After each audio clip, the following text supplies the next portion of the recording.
بسم اللہ الرحمن الرحیم۔ السلام علیکم۔ جادو ڈھونڈنے کے لیے انسانی اعضاء کا استعمال۔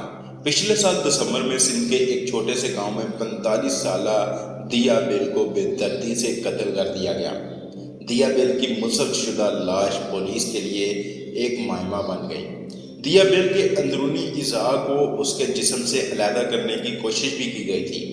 کافی تفتیش کے بعد بالآخر پولیس مجرم کو گرفت کرنے میں کامیاب ہو گئی، لیکن مجرم کا اقبال جرم اور قتل کی وجوہات انتہائی تفتیشناک تھی۔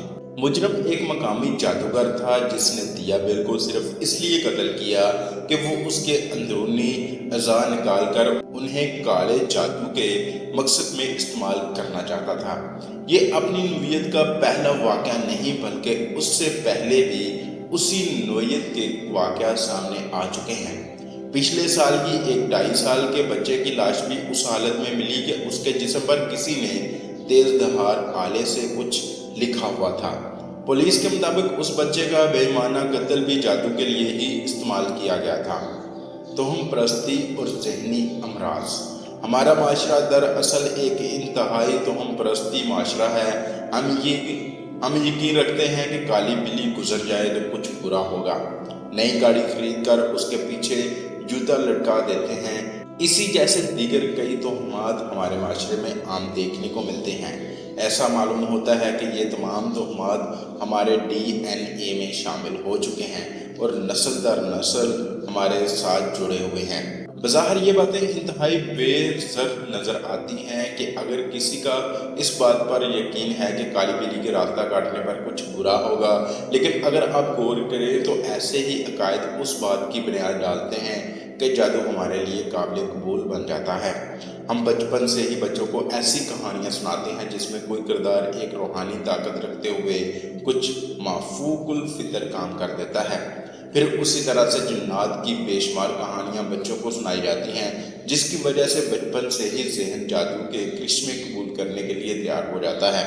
سوال یہ نہیں کہ جادو منتر میں کتنی سچائی ہے، سوال یہ ہے کہ ہمارے معاشرے کے ہر دوسرے گھر میں تمام مسائل کو جادو سے حل کرنے کی کوششیں کی جاتی ہیں۔ ہر ایک گھر میں کوئی نہ کوئی ایسا شخص ہوگا جو بتائے گا کہ ہمارے تمام مسائل اور ناکامیاں دراصل اس لیے ہیں کہ ہمارے کسی رشتہ دار نے ہم پر جادو کروا دیا ہے، تعویذ ملے ہیں، یا پھر ہم کسی کی نظر بد کا شکار ہو گئے ہیں۔ ہمارے شہروں کی دیواریں ہمارے عقائد کی گواہ ہیں، جو ایسے جادوگروں کے اشتہارات سے بھری پڑی ہیں جن کے پاس ہمارے تمام مسائل کا حل موجود ہے۔ محبوب کو قدموں میں لانا ہو، امتحان میں کامیابی چاہیے، شوہر کو قابو میں کرنے کا تعویذ لینا ہو، یا پھر مالی وسائل میں اضافے کے لیے بھی ان جادوگروں سے رجوع کیا جا سکتا ہے۔ بنگالی بابا اور عاملوں کے پاس کمزور جسم کو موٹا بنانے اور مردانہ طاقت حاصل کرنے کے راز بھی پوشیدہ ہوتے ہیں۔ ایسے چلتے پھرتے بھی کسی کو اپنا کوئی مسئلہ بتا کر حال جاننے کی خواہش کا اظہار کریں تو وہ آپ کو 20 ایسے لوگوں کا پتہ بتا دے گا جو اپنی کسی شیطانی طاقت کا استعمال کرتے ہوئے آپ کے محبوب کو قدموں میں لا سکتا ہے۔ اور مجھے یہ سمجھ نہیں آتی کہ یہ محبوب ہے یا کتا ہے جسے قدموں میں بٹھانے کی خواہش ہے۔ اس کے علاوہ نوکری کا بندوبست بھی ہو سکتا ہے، اور اگر آپ کو بیرون ملک سفر کرنے کی خواہش ہے تو اس کا ویزا حاصل کرنے کے لیے بھی ان لوگوں کی خدمات حاصل کی جا سکتی ہیں۔ ہمارے یہاں ان لوگوں کی دیوانیں چمکانے والی عوام دراصل جہالت کی گہرائیوں میں ڈوبی ہوئی ہے۔ تعلیم سے دوری اور کم فہمی ان لوگوں کے جنگل میں پھنسنے کی بنیادی وجہ بن جاتی ہے۔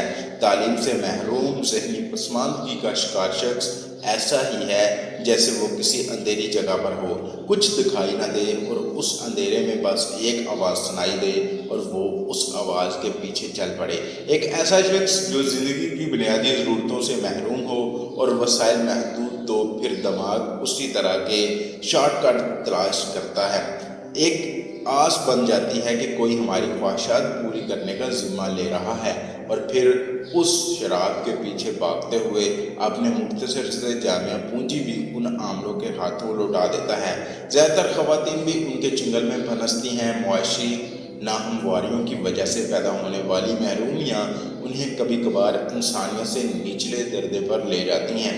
اور اپنی ناتمام خواہشات کی قیمت خون دے کر چکائی جاتی ہے۔ مثلاً اپنا بچہ قدرت سے حاصل کرنے کے لیے کسی قریبی رشتہ دار کے نوزائیدہ کے گلے پر چھری پھیرنے کے واقعات تک رپورٹ ہوئے ہیں۔ اکثر خواتین تو انتہائی ناسمجھی میں ان کے چنگل میں پھنستی ہیں، کسی ایسی جگہ کا رخ کرتی ہیں جہاں ایک نورانی شکل و صورت والے عامل بیٹھے ہوتے ہیں۔ اس حوالے سے یہ بھی جاننا ضروری ہے کہ بظاہر مذہب کا چولہا اوڑے دم درود کرتے نظر آنے والے بھی در حقیقت جادو اور جنوں کا الٹا سیدھا چکر چلائے اپنی دکانیں لگائے بیٹھے ہوتے ہیں۔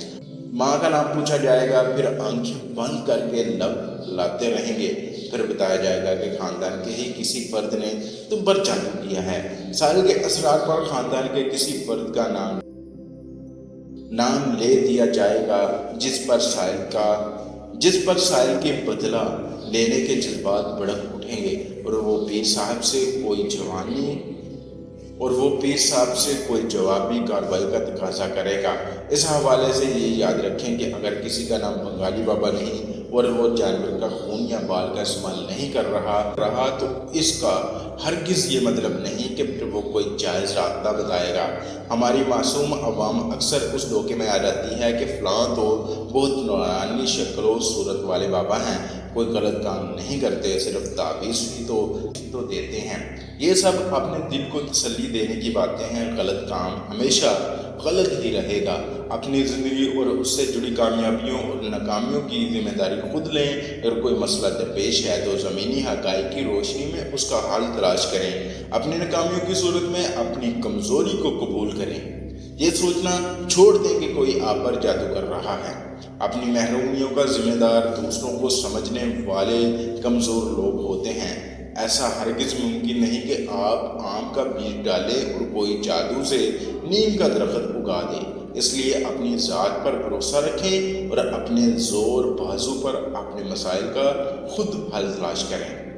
یہ ہے آج کی ویڈیو۔ میں امید کرتا ہوں کہ آپ لوگوں کو پسند آئی ہوگی۔ اگر یہ ویڈیو پسند آئی ہے تو اس کو لائک کر دیں اور میرے چینل کو لازمی سبسکرائب کر لیں۔ جہاں بھی رہیے خوش رہیے، مجھے اپنی دعاؤں میں یاد رکھیے۔ ایسی ہی اچھی ویڈیو دیکھنے کے لیے میرے چینل کو لازمی سبسکرائب کر لیجئے۔ ملتے ہیں انشاءاللہ ایک نئی ویڈیو میں، تب تک کے لیے اللہ حافظ، فی امان اللہ۔